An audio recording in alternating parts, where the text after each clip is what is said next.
किताब एक ओंकार सतनाम नानक बाणी। ओशो ने नानक बाणी जपजी साहिब उत्ते हिंदी भाषा विच 20 प्रवचन दिते सन। ਇਹ ਪੰਜਾਬੀ ਅਨੁਵਾਦ ਉਹਨਾਂ ਹੀ 20 ਪ੍ਰਵਚਨਾਂ ਦੀ ਲਫ਼ਜ਼ ਬ ਲਫ਼ਜ਼ ਰਚਨਾ ਹੈ। ਹੁਕਮੀ ਹੁਕਮ ਚਲਾਏ ਰਾਹੋ, ਹੁਕਮੀ ਹੋਵਨ ਆਕਾਰ, ਹੁਕਮ ਨਾ ਕਹਿਆ ਜਾਈ, ਹੁਕਮੀ ਹੋਵਨ ਜੀ, ਹੁਕਮ ਮਿਲੈ ਵਡਿਆਈ, ਹੁਕਮੀ ਉਤਮ ਨੀਚ, ਹੁਕਮ ਲਿਖ ਦੁਖ ਸੁਖ ਪਾਈਐ, ਇਕ ਨਾ ਹੁਕਮੀ ਬਖਸੀਸ, ਇਕ ਹੁਕਮੀ ਸਦਾ ਭਵਾਵੀਐ, ਹੁਕਮੇ ਅੰਦਰ ਸਭ ਕੋ, ਬਾਹਰ ਹੁਕਮ ਨਾ ਕੋਏ, ਨਾਨਕ ਹੁਕਮੇ ਜੇ ਬੂਝੈ, ਤਾਂ ਹਉਮੈ ਕਹੇ ਨਾ ਕੋਏ। ਗਾਵੈ ਕੋ ਤਾਣ ਹੋਵੇ ਕਿਸੇ ਤਾਣ, ਗਾਵੈ ਕੋ ਦਾਤ ਜਾਣੇ ਨਿਸ਼ਾਨ, ਗਾਵੈ ਕੋ ਗੁਣ ਵਡਿਆਈਆਂ ਚਾਰ, ਗਾਵੈ ਕੋ ਵਿਦਿਆ ਵੇਖਮ ਵਿਚਾਰ, ਗਾਵੈ ਕੋ ਸਾਜ ਕਰੇ ਤਨ ਖੇ, ਗਾਵੈ ਕੋ ਜੀ ਲੈ ਫਿਰਦੇ, ਗਾਵੈ ਕੋ ਜਾਪੈ ਦਿਸੈ ਦੂਰ, ਗਾਵੈ ਕੋ ਵੇਖੇ ਹਾਦਰਹ ਦੂਰ, ਕਥਨਾ ਕਥੀ ਨਾ ਆਵੈ ਟੋਟ, ਕਥ ਕਥ ਕਥੀ ਕੋਟੀ ਕੋਟ ਕੋਟ, ਦੇਂਦਾ ਦੇ ਲੈਂਦੇ ਥਕ ਪਾਹੇ, ਜੁਗਾ ਜੁਗੰਤਰ ਖਾਹੀ ਖਾਹੇ, ਹੁਕਮੀ ਹੁਕਮ ਚਲਾਏ ਰਾਹੋ, ਨਾਨਕ ਵਿਗਸੈ ਵੇ ਪਰਵਾਹੋ। ਜੀਵਨ ਨੂੰ ਜਿਉਣ ਦੇ ਦੋ ਢੰਗ ਹਨ। ਇੱਕ ਢੰਗ ਹੈ ਸੰਘਰਸ਼ ਦਾ, ਇੱਕ ਢੰਗ ਹੈ ਸਮਰਪਣ ਦਾ। ਸੰਘਰਸ਼ ਦਾ ਅਰਥ ਹੈ ਮੇਰੀ ਮਰਜ਼ੀ ਸਮੱਗਰ ਦੀ ਮਰਜ਼ੀ ਤੋਂ ਵੱਖ ਹੈ। ਸਮਰਪਣ ਦਾ ਅਰਥ ਹੈ ਮੈਂ ਪੂਰਨ ਦਾ ਇੱਕ ਅੰਗ ਹਾਂ। ਮੇਰੀ ਮਰਜ਼ੀ ਦੇ ਵੱਖਰੇ ਹੋਣ ਦਾ ਕੋਈ ਸਵਾਲ ਨਹੀਂ। ਮੈਂ ਜੇਕਰ ਵੱਖਰਾ ਹਾਂ, ਸੰਘਰਸ਼ ਸੁਭਾਵਿਕ ਹੈ। ਮੈਂ ਜੇਕਰ ਇਸ ਵਿਰਾਟ ਦੇ ਨਾਲ ਇੱਕ ਹਾਂ, ਸਮਰਪਣ ਸੁਭਾਵਿਕ ਹੈ।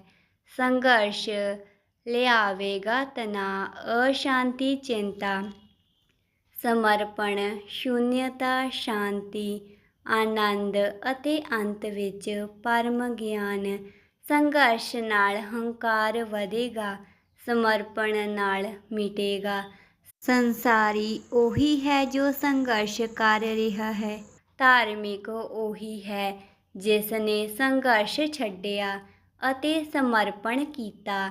ਮੰਦਰ, ਮਸਜਿਦ, ਗੁਰੂਦੁਆਰੇ ਜਾਣ ਨਾਲ ਧਰਮ ਦਾ ਕੋਈ ਸਬੰਧ ਨਹੀਂ। ਜੇਕਰ ਤੁਹਾਡੀ ਬਿਰਤੀ ਜੂਝਣ ਦੀ ਹੈ, ਜੇਕਰ ਤੁਸੀਂ ਲੜਾਈ ਕਰ ਰਹੇ ਹੋ ਪਰਮਾਤਮਾ ਨਾਲ, ਜੇਕਰ ਤੁਸੀਂ ਆਪਣੀ ਇੱਛਾ ਪੂਰੀ ਕਰਨਾ ਚਾਹੁੰਦੇ ਹੋ, ਚਾਹੇ ਪ੍ਰਾਰਥਨਾ ਰਾਹੀਂ ਹੀ ਸਹੀ, ਪੂਜਾ ਨਾਲ ਹੀ ਸਹੀ, ਜੇਕਰ ਤੁਹਾਡੀ ਆਪਣੀ ਕੋਈ ਇੱਛਾ ਹੈ ਤਾਂ ਤੁਸੀਂ ਅਧਾਰਮਿਕ ਹੋ। ਜਦ ਤੁਹਾਡੀ ਆਪਣੀ ਕੋਈ ਚਾਹ ਨਹੀਂ, ਜਦ ਉਸ ਦੀ ਚਾਹਤ ਹੀ ਤੁਹਾਡੀ ਚਾਹ ਹੈ, ਜਿੱਥੇ ਉਹ ਲੈ ਜਾਏ ਉਹੀ ਤੁਹਾਡੀ ਮੰਜ਼ਿਲ ਹੈ। ਤੁਹਾਡੀ ਵੱਖਰੀ ਕੋਈ ਮੰਜ਼ਿਲ ਨਹੀਂ। ਜਿਵੇਂ ਉਹ ਚਲਾਏ ਉਹੀ ਤੁਹਾਡੀ ਚਾਲ। ਤੁਹਾਡੀ ਆਪਣੀ ਕੋਈ ਆਕਾਂਖਸ਼ਾ ਨਹੀਂ। ਤੁਸੀਂ ਨਿਰਣਾ ਲੈਂਦੇ ਹੀ ਨਹੀਂ। ਤੁਸੀਂ ਤੈਰਦੇ ਵੀ ਨਹੀਂ, ਤੁਸੀਂ ਤਿਰਦੇ ਹੋ। ਆਕਾਸ਼ ਵਿੱਚ ਕਦੀ ਵੇਖੋ, ਇੱਲ ਬਹੁਤ ਉਚਾਈ 'ਤੇ ਚਲੀ ਜਾਂਦੀ ਹੈ, ਫਿਰ ਖੰਭ ਵੀ ਨਹੀਂ ਹਿਲਾਉਂਦੀ, ਫਿਰ ਖੰਭਾਂ ਨੂੰ ਫੈਲਾ ਦਿੰਦੀ ਹੈ ਅਤੇ ਹਵਾ ਵਿੱਚ ਤਿਰਦੀ ਹੈ।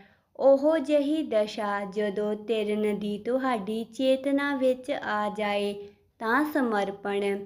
ਤਦ ਤੁਸੀਂ ਖੰਭ ਵੀ ਨਹੀਂ ਹਿਲਾਉਂਦੇ, ਤਦ ਤੁਸੀਂ ਉਸ ਦੀਆਂ ਹਵਾਵਾਂ ਉੱਤੇ ਤਿਰ ਜਾਂਦੇ ਹੋ, ਤਦ ਤੁਸੀਂ ਨਿਰਭਰ ਹੋ ਜਾਂਦੇ ਹੋ।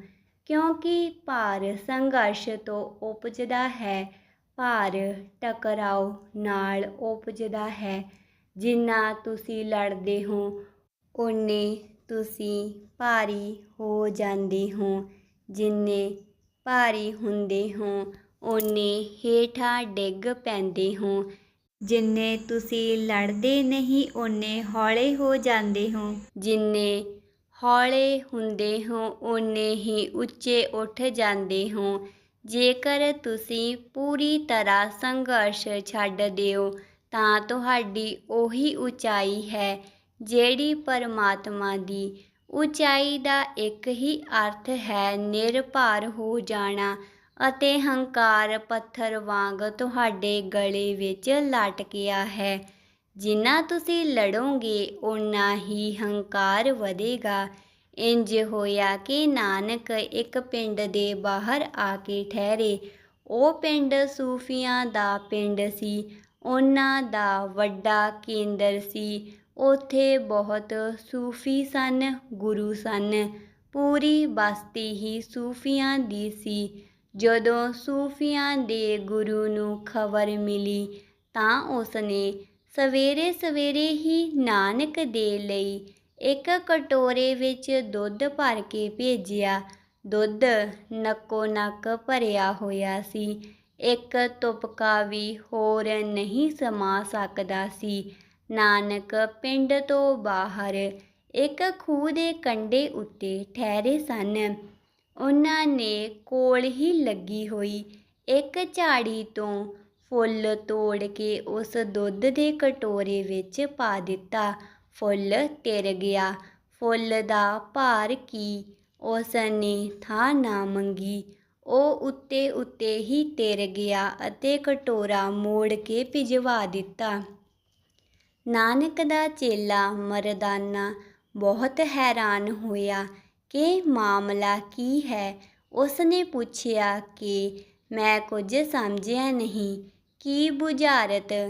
ਇਹ ਹੋਇਆ ਕਿ ਨਾਨਕ ਨੇ ਕਿਹਾ ਕਿ ਸੂਫੀਆਂ ਦੇ ਗੁਰੂ ਨੇ ਖਬਰ ਭੇਜੀ ਸੀ ਕਿ ਪਿੰਡ ਵਿੱਚ ਬਹੁਤ ਗਿਆਨੀ ਹਨ। ਹੁਣ ਹੋਰ ਥਾਂ ਨਹੀਂ ਹੈ। ਮੈਂ ਖਬਰ ਮੋੜ ਕੇ ਘੱਲ ਦਿੱਤੀ ਹੈ ਕਿ ਮੇਰਾ ਕੋਈ ਭਾਰ ਨਹੀਂ ਹੈ। ਮੈਂ ਥਾਂ ਮੰਗਾਂਗਾ ਹੀ ਨਹੀਂ, ਫੁੱਲ ਵਾਂਗ ਤਿਰ ਜਾਵਾਂਗਾ। ਜਿਹੜਾ ਨਿਰਭਰ ਹੈ ਉਹੀ ਗਿਆਨੀ ਹੈ। ਜਿਸ ਦੇ ਵਿੱਚ ਵਜ਼ਨ ਹੈ ਉਹ ਅਜੇ ਅਗਿਆਨੀ ਹੈ। ਅਤੇ ਜਦੋਂ ਤੁਹਾਡੇ ਵਿੱਚ ਭਾਰ ਆ ਜਾਂਦਾ ਹੈ ਤਾਂ ਤੁਹਾਡੇ ਕੋਲੋਂ ਦੂਜੇ ਨੂੰ ਸੱਟ ਵੱਜਦੀ ਹੈ।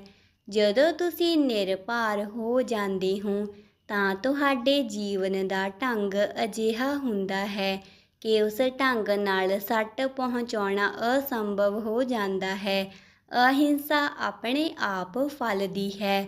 ਪ੍ਰੇਮ ਆਪਣੇ ਆਪ ਪੈਦਾ ਹੁੰਦਾ ਹੈ। ਪ੍ਰੇਮ ਨੂੰ ਕੋਈ ਲਗਾ ਨਹੀਂ ਸਕਦਾ ਅਤੇ ਨਾ ਕੋਈ ਕਰੁਣਾ ਨੂੰ ਥੋਪ ਸਕਦਾ ਹੈ। ਜੇਕਰ ਤੁਸੀਂ ਨਿਰਭਰ ਹੋ ਜਾਓ ਇਹ ਸਾਰੀਆਂ ਘਟਨਾਵਾਂ ਆਪਣੇ ਆਪ ਘਟਦੀਆਂ ਹਨ।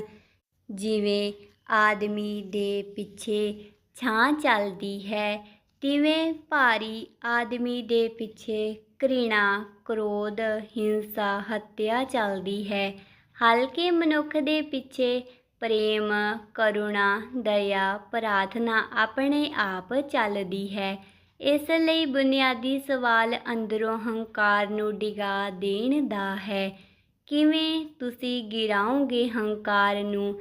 ਇੱਕ ਹੀ ਉਪਾਅ ਹੈ। ਵੇਦਾਂ ਵਿੱਚ ਉਸ ਉਪਾਅ ਨੂੰ ਰਿਤ ਕਿਹਾ ਹੈ। ਲਾਓ ਤਸੇ ਨੇ ਉਸ ਉਪਾਅ ਨੂੰ ਤਾਓ ਕਿਹਾ ਹੈ। ਬੁੱਧ ਨੇ ਧੰਮ, ਮਹਾਵੀਰ ਨੇ ਧਰਮ। ਨਾਨਕ ਦਾ ਸ਼ਬਦ ਹੈ ਹੁਕਮ, ਉਸ ਦੀ ਆਗਿਆ। ਉਸ ਦੀ ਆਗਿਆ ਨਾਲ ਜਿਹੜਾ ਤੁਰਨ ਲੱਗਾ, ਜਿਹੜਾ ਆਪਣੇ ਵੱਲੋਂ ਹਿੱਲਦਾ ਜੁਲਦਾ ਵੀ ਨਹੀਂ ਹੈ, ਜਿਸ ਦਾ ਆਪਣਾ ਕੋਈ ਭਾਵ ਨਹੀਂ, ਕੋਈ ਚਾਹ ਨਹੀਂ, ਜੋ ਆਪਣੇ ਨੂੰ ਥੋਪਣਾ ਨਹੀਂ ਚਾਹੁੰਦਾ, ਉਹ ਉਸ ਦੇ ਹੁਕਮ ਵਿੱਚ ਆ ਗਿਆ। ਇਹੀ ਧਾਰਮਿਕ ਆਦਮੀ ਹੈ। ਅਤੇ ਜਿਹੜਾ ਉਸ ਦੇ ਹੁਕਮ ਵਿੱਚ ਆ ਗਿਆ ਉਹ ਸਭ ਕੁਝ ਪਾ ਗਿਆ। ਕੁਝ ਪਾਉਣ ਲਈ ਬਚਦਾ ਹੀ ਨਹੀਂ। ਕਿਉਂਕਿ ਉਸ ਦੇ ਹੁਕਮ ਨੂੰ ਮੰਨਣਾ ਉਸ ਦੇ ਹੁਕਮ ਤੱਕ ਪੁੱਜ ਜਾਣ ਦਾ ਦੁਆਰ ਹੈ। ਆਪਣੇ ਆਪ ਨੂੰ ਹੀ ਮੰਨਣਾ ਉਸ ਤੋਂ ਦੂਰ ਹਟਦੇ ਜਾਣਾ ਹੈ। ਆਪਣੇ ਆਪ ਨੂੰ ਮੰਨਣਾ ਕਿ ਤੁਸੀਂ ਪਰਮਾਤਮਾ ਦੇ ਵੱਲ ਪਿੱਠ ਕਰ ਲਈ, ਉਸ ਦੀ ਆਗਿਆ ਨੂੰ ਮੰਨਿਆ ਕਿ ਤੁਹਾਡਾ ਮੂੰਹ ਪਰਮਾਤਮਾ ਦੇ ਵੱਲ ਹੋ ਗਿਆ। ਤੁਸੀਂ ਸੂਰਜ ਵੱਲ ਪਿੱਠ ਕਰਕੇ ਜੀਵਨ ਭਰ ਦੌੜਦੇ ਰਹੇ ਤਾਂ ਵੀ ਹਨੇਰੇ ਵਿੱਚ ਰਹੋਗੇ, ਅਤੇ ਤੁਸੀਂ ਸੂਰਜ ਵੱਲ ਮੂੰਹ ਇਸੇ ਵੇਲੇ ਕਰ ਲਓ ਤਾਂ ਜਨਮਾਂ ਜਨਮਾਂ ਦਾ ਹਨੇਰਾ ਮੁੱਕ ਜਾਏਗਾ। ਪਰਮਾਤਮਾ ਦੇ ਸਨਮੁਖ ਹੋਣ ਦਾ ਇੱਕੋ ਹੀ ਉਪਾਅ ਹੈ, ਅਤੇ ਉਹ ਇਹ ਹੈ ਕਿ ਤੁਸੀਂ ਆਪਣੀ ਮਰਜ਼ੀ ਛੱਡ ਦਿਓ। ਤੁਸੀਂ ਤੈਰੋ ਨਹੀਂ ਬਹੋ, ਤੁਸੀਂ ਤਿਰੋ ਉਹੀ ਬਹੁਤ ਹੈ। ਤੁਸੀਂ ਅਕਾਰਨ ਹੀ ਭਾਰ ਲੈ ਰਹੇ ਹੋ। ਤੁਹਾਡੀਆਂ ਸਫਲਤਾਵਾਂ ਤੁਹਾਡੇ ਹੰਕਾਰ ਦੇ ਹੀ ਰੋਗ ਹਨ। ਤੁਹਾਡੀ ਹਾਲਤ ਉਹ ਜਿਹੀ ਹੈ ਜਿਹਾ ਮੈਂ ਸੁਣਿਆ ਹੈ। ਇੱਕ ਰੱਥ ਲੰਘ ਰਿਹਾ ਸੀ ਅਤੇ ਇੱਕ ਮੱਖੀ ਉਸ ਦੇ ਪਹੀਏ ਦੀ ਕਿੱਲੀ ਉੱਤੇ ਬੈਠੀ ਸੀ। ਬੜੀ ਧੂੜ ਉੱਡ ਰਹੀ ਸੀ। ਰੱਥ ਵੱਡਾ ਸੀ। 12 ਘੋੜੇ ਜੁੜੇ ਹੋਏ ਸਨ। ਬਹੁਤ ਭਿਆਨਕ ਆਵਾਜ਼ ਬੜੀ ਧੂੜ ਉਡਾ ਰਹੀ ਸੀ। ਉਸ ਮੱਖੀ ਨੇ ਆਲੇ ਦੁਆਲੇ ਵੇਖਿਆ ਅਤੇ ਕਿਹਾ, ਅੱਜ ਮੈਂ ਬਹੁਤ ਧੂੜ ਉਡਾ ਰਹੀ ਹਾਂ। ਰੱਥ ਨਾਲ ਉੱਡ ਰਹੀ ਹੈ ਧੂੜ। ਮੱਖੀ ਕਿੱਲੀ ਉੱਤੇ ਬੈਠੀ ਹੈ ਪਰ ਸੋਚ ਰਹੀ ਹੈ, ਅੱਜ ਮੈਂ ਬਹੁਤ ਧੂੜ ਉਡਾ ਰਹੀ ਹਾਂ, ਅਤੇ ਜਦ ਇੰਨੀ ਧੂੜ ਉਡਾ ਰਹੀ ਹਾਂ ਤਾਂ ਇੰਨੀ ਹੀ ਵੱਡੀ ਹਾਂ। ਤੁਸੀਂ ਸਫਲ ਵੀ ਹੁੰਦੇ ਹੋ ਉਸ ਦੇ ਹੀ ਕਾਰਨ। ਜੋ ਕੁਝ ਵੀ ਪਾਉਂਦੇ ਹੋ ਉਸ ਦੇ ਹੀ ਕਾਰਨ। ਤੁਸੀਂ ਰੱਥ ਉੱਤੇ ਬੈਠੀ ਇੱਕ ਮੱਖੀ ਤੋਂ ਜ਼ਿਆਦਾ ਨਹੀਂ ਹੋ। ਭੁੱਲ ਕੇ ਵੀ ਇਹ ਨਾ ਸੋਚਣਾ ਕਿ ਇੰਨੀ ਧੂੜ ਮੈਂ ਉਡਾ ਰਿਹਾ ਹਾਂ। ਧੂੜ ਹੈ ਤਾਂ ਉਸ ਦੇ ਰੱਥ ਦੀ ਹੈ, ਯਾਤਰਾ ਹੈ ਤਾਂ ਉਸ ਦੇ ਰੱਥ ਦੀ, ਲੇਕਿਨ ਤੁਸੀਂ ਆਪਣੇ ਆਪ ਨੂੰ ਵਿਚਕਾਰ ਨਾ ਲਿਆਓ। ਤੁਸੀਂ ਸੁਣੀ ਹੋਏਗੀ ਗੱਲ ਉਸ ਛਿਪਕਲੀ ਦੀ ਕਿ ਮਿੱਤਰਾਂ ਨੇ ਉਸ ਨੂੰ ਸੱਦਾ ਦਿੱਤਾ ਸੀ ਕਿ ਆਓ ਅੱਜ ਥੋੜ੍ਹਾ ਜੰਗਲ ਵਿੱਚ ਘੁੰਮ ਆਈਏ। ਉਸ ਛਿਪਕਲੀ ਨੇ ਕਿਹਾ, ਜਾਣਾ ਮੁਸ਼ਕਿਲ ਹੈ, ਕਿਉਂਕਿ ਇਸ ਛੱਪਰ ਨੂੰ ਕੌਣ ਸੰਭਾਲੇਗਾ। ਛੱਪਰ ਡਿੱਗ ਪਵੇਗਾ ਤਾਂ ਜ਼ਿੰਮੇਵਾਰੀ ਮੇਰੇ ਉੱਤੇ ਹੋਵੇਗੀ। ਛਿਪਕਲੀ ਸੋਚਦੀ ਹੈ ਕਿ ਮਹਿਲ ਦੇ ਛੱਪਰ ਨੂੰ ਉਸੇ ਨੇ ਸੰਭਾਲਿਆ ਹੋਇਆ ਹੈ। ਛਿਪਕਲੀ ਨੂੰ ਲੱਗਦਾ ਵੀ ਹੋਵੇਗਾ। ਤੁਸੀਂ ਸੁਣੀ ਹੋਵੇਗੀ ਕਹਾਣੀ ਕਿ ਇੱਕ ਬੁੱਢੀ ਔਰਤ ਦੇ ਕੋਲ ਇੱਕ ਕੁੱਕੜ ਸੀ। ਉਹ ਸਵੇਰੇ ਬਾਂਗ ਦਿੰਦਾ ਸੀ। ਉਸੇ ਵੇਲੇ ਸੂਰਜ ਚੜ੍ਹਦਾ ਸੀ। ਬੁੱਢੀ ਆਕੜ ਗਈ ਅਤੇ ਉਸਨੇ ਪਿੰਡ ਦੇ ਲੋਕਾਂ ਨੂੰ ਖਬਰ ਕਰ ਦਿੱਤੀ ਕਿ ਮੇਰੇ ਨਾਲ ਜ਼ਰਾ ਸੋਚ ਸਮਝ ਕੇ ਵਰਤਾਵ ਕਰਨਾ, ਢੰਗ ਅਤੇ ਇੱਜ਼ਤ ਨਾਲ, ਕਿਉਂਕਿ ਜੇਕਰ ਮੈਂ ਆਪਣੇ ਕੁੱਕੜ ਨੂੰ ਲੈ ਕੇ ਦੂਜੇ ਪਿੰਡ ਚਲੀ ਗਈ ਤਾਂ ਯਾਦ ਰੱਖਣਾ, ਸੂਰਜ ਇਸ ਪਿੰਡ ਵਿੱਚ ਕਦੇ ਨਹੀਂ ਚੜ੍ਹੇਗਾ। ਮੇਰਾ ਕੁੱਕੜ ਜਦੋਂ ਬਾਂਗ ਦਿੰਦਾ ਹੈ ਤਦ ਸੂਰਜ ਚੜ੍ਹਦਾ ਹੈ। ਅਤੇ ਗੱਲ ਸੱਚ ਹੀ ਸੀ। ਰੋਜ਼ ਕੁੱਕੜ ਬਾਂਗ ਦਿੰਦਾ ਸੀ ਤਾਂ ਸੂਰਜ ਚੜ੍ਹਦਾ ਸੀ। ਪਿੰਡ ਦੇ ਲੋਕ ਹੱਸੇ। ਲੋਕਾਂ ਨੇ ਮਖੌਲ ਉਡਾਇਆ ਕਿ ਤੂੰ ਪਾਗਲ ਹੋ ਗਈ ਏਂ। ਤਾਂ ਬੁੱਢੀ ਨਾਰਾਜ਼ਗੀ ਵਿੱਚ ਦੂਜੇ ਪਿੰਡ ਚਲੀ ਗਈ। ਕੁੱਕੜ ਨੇ ਬਾਂਗ ਦਿੱਤੀ ਤੇ ਦੂਜੇ ਪਿੰਡ ਵਿੱਚ ਸੂਰਜ ਚੜ੍ਹਿਆ। ਤਾਂ ਬੁੱਢੀ ਨੇ ਕਿਹਾ, ਹੁਣ ਰੋਣਗੇ, ਹੁਣ ਬੈਠ ਕੇ ਪਿੱਟਣਗੇ। ਨਾ ਰਿਹਾ ਕੁੱਕੜ ਤੇ ਨਾ ਚੜ੍ਹੇਗਾ ਸੂਰਜ। ਤੁਹਾਡਾ ਤਰਕ ਵੀ ਬੁੱਢੀ ਦਾ ਤਰਕ ਵੀ ਹੈ ਤਾਂ ਬਹੁਤ ਸਾਫ਼, ਕਿਉਂਕਿ ਅਜਿਹਾ ਕਦੇ ਨਹੀਂ ਹੋਇਆ ਕਿ ਕੁੱਕੜ ਦੇ ਬਾਂਗ ਦਿੱਤੇ ਬਿਨਾਂ ਸੂਰਜ ਚੜ੍ਹਿਆ ਹੋਵੇ। ਪਰ ਗੱਲ ਬਿਲਕੁਲ ਉਲਟੀ ਹੈ। ਸੂਰਜ ਚੜ੍ਹਦਾ ਹੈ, ਇਸ ਲਈ ਕੁੱਕੜ ਬਾਂਗ ਦਿੰਦਾ ਹੈ। ਬਾਂਗ ਦੇਣ ਦੇ ਕਾਰਨ ਸੂਰਜ ਨਹੀਂ ਚੜ੍ਹਦਾ। ਪਰ ਬੁੱਢੀ ਨੂੰ ਕੌਣ ਸਮਝਾਏ, ਤੁਹਾਨੂੰ ਕੌਣ ਸਮਝਾਏ। ਬੁੱਢੀ ਦੂਜੇ ਪਿੰਡ ਚਲੀ ਗਈ ਅਤੇ ਜਦ ਉਸਨੇ ਵੇਖਿਆ ਕਿ ਸੂਰਜ ਹੁਣ ਇੱਥੇ ਚੜ੍ਹ ਰਿਹਾ ਹੈ ਅਤੇ ਜਦ ਇੱਥੇ ਚੜ੍ਹ ਰਿਹਾ ਹੈ ਤਾਂ ਹੋਰ ਪਿੰਡ ਵਿੱਚ ਕਿਵੇਂ ਚੜ੍ਹੇਗਾ। ਤੁਸੀਂ ਆਪਣੀ ਤੁੱਛ ਬੁੱਧੀ ਨਾਲ ਛੋਟੇ ਘੇਰੇ ਵਿੱਚ ਸੋਚਦੇ ਹੋ। ਤੁਹਾਡੇ ਕਾਰਨ ਪਰਮਾਤਮਾ ਨਹੀਂ ਹੈ, ਪਰਮਾਤਮਾ ਦੇ ਕਾਰਨ ਤੁਸੀਂ ਹੋ। ਇਹ ਸਵਾਸ ਤੁਹਾਡੇ ਕਾਰਨ ਨਹੀਂ ਚੱਲ ਰਹੀ, ਉਸ ਦੇ ਕਾਰਨ ਚੱਲ ਰਹੀ ਹੈ। ਪ੍ਰਾਰਥਨਾ ਵੀ ਤੁਸੀਂ ਨਹੀਂ ਕਰਦੇ ਹੋ, ਉਹੀ ਤੁਹਾਡੇ ਅੰਦਰ ਪ੍ਰਾਰਥਨਾ ਬਣਦਾ ਹੈ।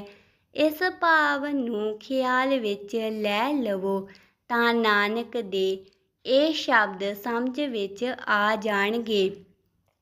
ਇੱਕ ਇੱਕ ਸ਼ਬਦ ਵੱਡਮੁੱਲਾ ਹੈ। ਹੁਕਮੀ ਹੋਵਨ ਆਕਾਰ, ਹੁਕਮ ਨਾ ਕਹਿਆ ਜਾਈ। ਹੁਕਮ ਨਾਲ ਆਕਾਰ ਦੀ ਉਤਪਤੀ ਹੋਈ। ਉਸ ਹੁਕਮ ਨੂੰ ਸ਼ਬਦਾਂ ਵਿੱਚ ਨਹੀਂ ਕਿਹਾ ਜਾ ਸਕਦਾ। ਹੁਕਮ ਦਾ ਅਰਥ ਠੀਕ ਤਰ੍ਹਾਂ ਸਮਝ ਲੈਣਾ।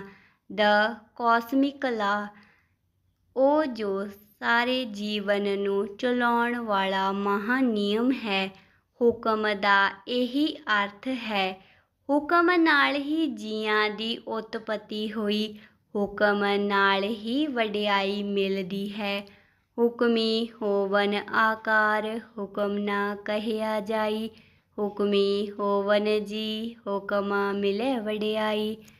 ਜਦ ਤੁਸੀਂ ਜਿੱਤੋ ਤਾਂ ਇਹ ਨਾ ਸੋਚਣਾ ਕਿ ਮੈਂ ਜਿੱਤ ਰਿਹਾ ਹਾਂ, ਅਤੇ ਜੇਕਰ ਤੁਸੀਂ ਜਿੱਤ ਵਿੱਚ ਵੀ ਨਾ ਸੋਚੋਗੇ ਕਿ ਮੈਂ ਜਿੱਤ ਰਿਹਾ ਹਾਂ ਤਾਂ ਹਾਰ ਕੇ ਵੀ ਤੁਸੀਂ ਪਾਓਗੇ ਕਿ ਮੈਂ ਨਹੀਂ ਹਾਰਿਆ।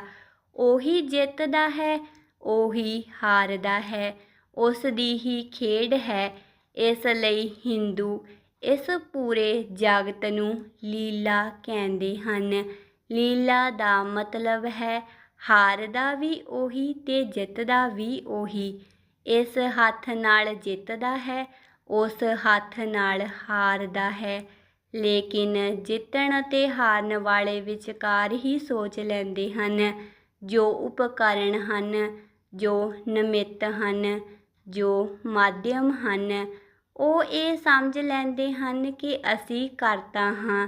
ਕ੍ਰਿਸ਼ਨ ਅਰਜੁਨ ਨੂੰ ਗੀਤਾ ਵਿੱਚ ਕਹਿ ਰਹੇ ਹਨ ਕਿ ਫਾਲਤੂ ਆਪਣੇ ਆਪ ਨੂੰ ਵਿਚਕਾਰ ਨਾ ਲਿਆ। ਉਹੀ ਕਰ ਰਿਹਾ ਹੈ, ਉਹੀ ਕਰਾ ਰਿਹਾ ਹੈ। ਯੁੱਧ ਉਸ ਦਾ ਆਯੋਜਨ ਹੈ। ਜਿਸ ਨੂੰ ਮਾਰਨਾ ਹੈ ਉਹ ਮਾਰੇਗਾ, ਜਿਸ ਨੂੰ ਬਚਾਉਣਾ ਹੈ ਉਹ ਬਚਾਏਗਾ। ਤੂੰ ਇਹ ਨਾ ਸੋਚ ਕਿ ਤੂੰ ਮਾਰਨ ਵਾਲਾ ਹੈ ਅਤੇ ਤੂੰ ਹੀ ਬਚਾਉਣ ਵਾਲਾ ਹੈ। ਕ੍ਰਿਸ਼ਨ ਪੂਰੀ ਗੀਤਾ ਵਿੱਚ ਜੋ ਕਹਿੰਦੇ ਹਨ, ਉਹੀ ਨਾਨਕ ਇਨ੍ਹਾਂ ਸ਼ਬਦਾਂ ਵਿੱਚ ਕਹਿੰਦੇ ਹਨ। ਹੁਕਮੀ ਹੋਵਨ ਜੀ, ਹੁਕਮ ਮਿਲੇ ਵਡਿਆਈ। ਹੁਕਮੀ ਉਤਮ ਨੀਚ, ਉਹੀ ਛੋਟੇ ਵੱਡੇ ਨੂੰ ਜਨਮ ਦੇ ਰਿਹਾ ਹੈ। ਇਹ ਥੋੜ੍ਹਾ ਸੋਚਣ ਵਰਗਾ ਹੈ। ਜੇਕਰ ਉਹੀ ਛੋਟੇ ਵੱਡੇ ਨੂੰ ਜਨਮ ਦੇ ਰਿਹਾ ਹੈ ਤਾਂ ਫਿਰ ਕੋਈ ਛੋਟਾ ਨਹੀਂ ਤੇ ਕੋਈ ਵੱਡਾ ਨਹੀਂ, ਕਿਉਂਕਿ ਦੋਹਾਂ ਦਾ ਬਣਾਉਣ ਵਾਲਾ ਉਹ ਹੀ ਹੈ। ਤੁਸੀਂ ਇੱਕ ਛੋਟੀ ਮੂਰਤੀ ਬਣਾਈ ਜਾਂ ਇੱਕ ਵੱਡੀ ਮੂਰਤੀ ਬਣਾਈ, ਬਣਾਉਣ ਵਾਲੇ ਤੁਸੀਂ ਹੀ ਹੋ। ਜਦ ਕਰਤਾ ਇੱਕ ਹੈ ਤਾਂ ਕੌਣ ਵੱਡਾ ਕੌਣ ਛੋਟਾ। ਜਦ ਦੋਹਾਂ ਵਿੱਚ ਉਸ ਦਾ ਹੀ ਹੱਥ ਹੈ। ਪਰ ਅਸੀਂ ਸੋਚਦੇ ਹਾਂ ਮੈਂ ਛੋਟਾ, ਮੈਂ ਵੱਡਾ, ਅਤੇ ਜੀਵਨ ਭਰ ਅਸੀਂ ਦੁੱਖ ਉਠਾਉਂਦੇ ਹਾਂ। ਅਤੇ ਤੁਸੀਂ ਇੰਨੇ ਵੱਡੇ ਕਦੇ ਨਹੀਂ ਹੋਵੋਗੇ ਕਿ ਤੁਸੀਂ ਤ੍ਰਿਪਤ ਹੋ ਜਾਓ। ਜੇਕਰ ਤੁਸੀਂ ਰੂਪ ਨੂੰ ਵੇਖਿਆ, ਆਪਣੇ ਆਕਾਰ ਨੂੰ ਵੇਖਿਆ, ਤਾਂ ਤੁਸੀਂ ਕਦੇ ਓਨੇ ਵੱਡੇ ਨਾ ਹੋ ਸਕੋਗੇ ਕਿ ਤ੍ਰਿਪਤ ਹੋ ਜਾਓ। ਆਕਾਰ ਤਾਂ ਛੋਟਾ ਹੀ ਹੋਵੇਗਾ, ਕਿੰਨਾ ਹੀ ਵੱਡਾ ਕਿਉਂ ਨਾ ਹੋਵੇ। ਲੇਕਿਨ ਜੇਕਰ ਤੁਸੀਂ ਨਿਰਾਕਾਰ ਦੇ ਹੱਥ ਆਪਣੇ ਆਕਾਰ ਵਿੱਚ ਦੇਖੋ, ਤਦ ਤੁਸੀਂ ਉਸੇ ਪਲ ਵੱਡੇ ਹੋ ਗਏ। ਬਣਾਉਣ ਵਾਲਾ ਉਹੀ ਹੈ। ਇੱਕ ਨਿੱਕੇ ਜਿਹੇ ਘਰ ਨੂੰ ਵੀ ਉਹੀ ਬਣਾਉਂਦਾ ਹੈ ਅਤੇ ਦੂਰ ਅਸਮਾਨ ਨੂੰ ਛੂਹਦੇ ਦੇਵਦਾਰ ਦੇ ਰੁੱਖ ਨੂੰ ਵੀ ਉਹੀ ਬਣਾਉਂਦਾ ਹੈ। ਜੇਕਰ ਦੋਨਾਂ ਦੇ ਪਿੱਛੇ ਉਸੇ ਦਾ ਹੱਥ ਹੈ ਤਾਂ ਕੌਣ ਵੱਡਾ ਕੌਣ ਛੋਟਾ, ਉਸੇ ਦੀ ਹਾਰ ਹੈ, ਉਸੇ ਦੀ ਜਿੱਤ ਹੈ।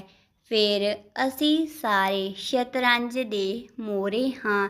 ਜਿੱਤੇ ਤਾਂ ਉਹ, ਹਾਰੇ ਤਾਂ ਉਹੀ।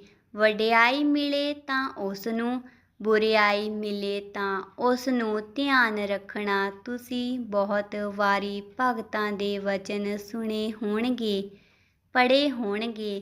ਅਨੇਕ ਭਗਤ ਤੁਸੀਂ ਪਾਏ ਹੋਣਗੇ ਜੋ ਕਹਿੰਦੇ ਵਡਿਆਈ ਤੇਰੀ, ਬੁਰਾਈ ਮੇਰੀ। ਉੱਪਰੋਂ ਵੇਖਣ ਨੂੰ ਬਹੁਤ ਚੰਗਾ ਲੱਗਦਾ ਹੈ। ਉਹ ਕਹਿੰਦੇ ਹਨ ਜੋ ਜੋ ਭਲਾ ਹੈ ਤੇਰਾ, ਜੋ ਜੋ ਬੁਰਾ ਹੈ ਮੇਰਾ। ਜਾਪਦਾ ਹੈ ਵੱਡਾ ਨਿਮਰਤਾਵਾਨ ਹੈ, ਪਰ ਜੇਕਰ ਭਲਾਈ ਤੇਰੀ ਤਾਂ ਬੁਰਾਈ ਮੇਰੀ ਕਿਵੇਂ ਹੋ ਸਕੇਗੀ। ਇਹ ਨਿਮਰਤਾ ਝੂਠੀ ਹੈ, ਇਹ ਨਿਮਰਤਾ ਸੱਚ ਨਹੀਂ ਹੈ, ਕਿਉਂਕਿ ਸੱਚੀ ਨਿਮਰਤਾ ਤਾਂ ਸਾਰਾ ਕੁਝ ਦੇ ਦੇਵੇਗੀ, ਕੁਝ ਵੀ ਨਹੀਂ ਬਚਾਏਗੀ। ਤੁਸੀਂ ਆਪਣੇ ਹੰਕਾਰ ਲਈ ਥੋੜ੍ਹਾ ਸਹਾਰਾ ਫਿਰ ਬਚਾ ਲਿਆ ਅਤੇ ਤੁਸੀਂ ਕਿੰਨਾ ਉੱਪਰੋਂ ਕਹੋ ਕਿ ਭਲਾਈ ਤੇਰੀ ਅਤੇ ਬੁਰਾਈ ਮੇਰੀ। ਪਰ ਜਦ ਬੁਰਾਈ ਮੇਰੀ ਹੈ ਤਾਂ ਭਲਾਈ ਤੇਰੀ ਹੋਏਗੀ ਕਿਵੇਂ? ਅਸਫਲਤਾ ਮੇਰੀ ਅਤੇ ਸਫਲਤਾ ਤੇਰੀ, ਇਹ ਗੱਲ ਥੋਥੀ ਹੈ। ਜਾਂ ਤਾਂ ਦੋਵੇਂ ਮੇਰੇ ਹੋਣਗੇ ਜਾਂ ਦੋਵੇਂ ਤੇਰੇ ਹੋਣਗੇ।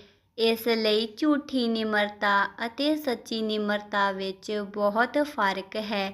ਝੂਠੀ ਨਿਮਰਤਾ ਕਹਿੰਦੀ ਹੈ ਕਿ ਮੈਂ ਤੁਹਾਡੇ ਪੈਰਾਂ ਦੀ ਧੂੜ ਹਾਂ, ਪਰ ਹਾਂ ਜ਼ਰੂਰ। ਅਤੇ ਜਦ ਕੋਈ ਆਦਮੀ ਕਹਿੰਦਾ ਹੈ ਮੈਂ ਤੁਹਾਡੇ ਪੈਰਾਂ ਦੀ ਧੂੜ ਹਾਂ, ਤਾਂ ਉਸ ਦੀਆਂ ਅੱਖਾਂ ਵਿੱਚ ਵੇਖਣਾ, ਉਹ ਤੁਹਾਡੇ ਕੋਲੋਂ ਉਮੀਦ ਕਰ ਰਿਹਾ ਹੈ ਕਿ ਤੁਸੀਂ ਵੀ ਕਹੋ ਕਿ ਨਹੀਂ ਨਹੀਂ, ਤੁਸੀਂ ਅਤੇ ਇਹੋ ਜਿਹੇ। ਮੈਂ ਤੁਹਾਡੇ ਪੈਰਾਂ ਦੀ ਧੂੜ ਹਾਂ, ਉਸ ਦੀਆਂ ਅੱਖਾਂ ਵਿੱਚ ਚਾਹ ਹੈ। ਅਤੇ ਜੇ ਤੁਸੀਂ ਮੰਨ ਲਵੋ ਕਿ ਬਿਲਕੁਲ ਠੀਕ ਕਹਿੰਦੇ ਹੋ, ਇਹੀ ਤਾਂ ਮੇਰਾ ਵਿਚਾਰ ਹੈ, ਉਹ ਆਦਮੀ ਹਮੇਸ਼ਾ ਲਈ ਦੁਸ਼ਮਣ ਹੋ ਜਾਵੇਗਾ, ਕਦੇ ਤੁਹਾਨੂੰ ਮਾਫ਼ ਨਹੀਂ ਕਰ ਸਕੇਗਾ। ਵਡਿਆਈ ਵੀ ਉਸ ਦੀ, ਬੁਰਿਆਈ ਵੀ ਉਸ ਦੀ। ਅਸੀਂ ਵਿਚਕਾਰ ਆਉਂਦੇ ਹੀ ਨਹੀਂ, ਅਸੀਂ ਤਾਂ ਬਾਂਸ ਦੀ ਪੋਰੀ ਹੋ ਗਏ। ਉਹ ਗੀਤ ਜਿਹੋ ਜਿਹਾ ਗਾਏ ਉਸ ਦਾ। ਇੰਨੀ ਵੀ ਆਕੜ ਆਪਣੀ ਕਿਉਂ ਬਚਾ ਕੇ ਰੱਖਣੀ ਕਿ ਜੇਕਰ ਭੁੱਲ ਚੁੱਕ ਹੋਵੇ ਤਾਂ ਮੇਰੀ, ਤਦ ਤਾਂ ਮੈਂ ਬਚ ਗਿਆ। ਤਦ ਥੋੜ੍ਹਾ ਜਿਹਾ ਮੈਂ ਆਪਣੇ ਆਪ ਨੂੰ ਬਚਾ ਲਿਆ ਅਤੇ ਮੈਂ, ਇਹੋ ਜਿਹਾ ਰੋਗ ਹੈ। ਤੁਸੀਂ ਥੋੜ੍ਹਾ ਜਿਹਾ ਬਚਾਓ, ਸਾਰਾ ਬਚ ਜਾਂਦਾ ਹੈ। ਜਾਂ ਤਾਂ ਉਸ ਨੂੰ ਪੂਰਾ ਛੱਡੋ ਜਾਂ ਉਹ ਪੂਰਾ ਬਚਦਾ ਹੈ। ਤੁਸੀਂ ਉਸ ਨੂੰ ਰੱਤੀ ਕੁ ਵੀ ਬਚਾਓ ਤਾਂ ਵੀ ਉਹ ਪੂਰੇ ਦਾ ਪੂਰਾ ਬਚਦਾ ਹੈ। ਉਹ ਕਿਤੇ ਗਿਆ ਨਹੀਂ, ਤੁਸੀਂ ਲੁਕਾਇਆ ਹੈ। ਨਾਨਕ ਕਹਿੰਦੇ ਹਨ ਹੁਕਮ ਨਾਲ ਆਕਾਰ ਦੀ ਉਤਪਤੀ ਹੋਈ। ਹੁਕਮ ਨੂੰ ਸ਼ਬਦਾਂ ਵਿੱਚ ਕਿਹਾ ਨਹੀਂ ਜਾ ਸਕਦਾ। ਜੀਵਨ ਵਿੱਚ ਜੋ ਵੀ ਮਹੱਤਵਪੂਰਨ ਹੈ ਉਸ ਨੂੰ ਸ਼ਬਦਾਂ ਵਿੱਚ ਨਹੀਂ ਕਿਹਾ ਜਾ ਸਕਦਾ, ਅਤੇ ਹੁਕਮ ਤਾਂ ਸਭ ਤੋਂ ਮਹੱਤਵਪੂਰਨ ਗੱਲ ਹੈ। ਉਸ ਦੇ ਪਾਰ ਤਾਂ ਕੁਝ ਵੀ ਨਹੀਂ ਹੈ। ਸ਼ਬਦ ਤਾਂ ਕੰਮ ਚਲਾਊ ਹਨ, ਸਾਧਾਰਨ ਜੀਵਨ ਦਾ ਕੰਮ ਚੱਲ ਜਾਂਦਾ ਹੈ, ਪਰ ਅਸਾਧਾਰਨ ਨੂੰ ਸ਼ਬਦਾਂ ਵਿੱਚ ਪ੍ਰਗਟ ਕਰਨ ਦਾ ਕੋਈ ਉਪਾਅ ਨਹੀਂ ਹੈ।